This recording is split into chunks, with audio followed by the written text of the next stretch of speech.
రాష్ట్రంలో వరుస ఫైళ్ల దహనాలు కలకలం రేపుతున్నటువంటి పరిస్థితి. మొన్నటికి మొన్న విజయవాడ ఆమెనిగడ్డ కరకట్ట మీద ఫైళ్లు దహనం, బస్తాలు బస్తాలు తీసుకొచ్చి తగలబెట్టారనేటువంటి ఆరోపణలు. తర్వాత చూస్తే మదనపల్లి సబ్ కలెక్టర్ ఆఫీస్లోనే ఫైళ్ల దహనం.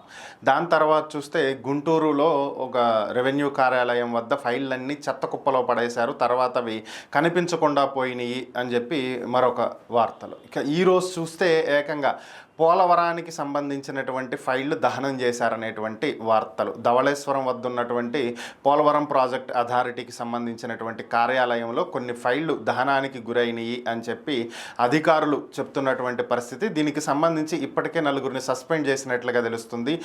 అలాగే ఆర్డీఓ మీద, ముఖ్యమైనటువంటి కొంతమంది అధికారుల మీద ప్రభుత్వం చర్యలు తీసుకోవాల్సిందిగా ఆదేశించినట్లు కూడా తెలుస్తుంది. అయితే ఓవరాల్గా ఇక్కడ ఏంటంటే అసలు ఈ ఫైల్స్ ఎందుకు దహనం అవుతున్నాయి, దీని వెనుకున్నటువంటి కారకులు ఎవరు, దీని వెనుకున్నటువంటి అసలు మోటో ఏంటి అనేది తెలుసుకోవాలి. అధికారుల్ని కేవలం సస్పెండ్ చేసినందువల్ల వచ్చేటువంటి ప్రయోజనం అయితే ఏమీ లేదు కదా.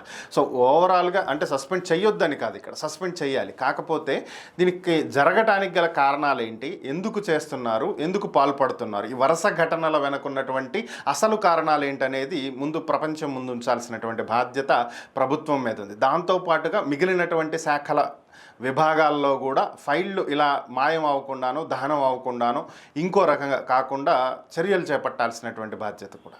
మరి ఏం జరిగిద్దో చూడాలి.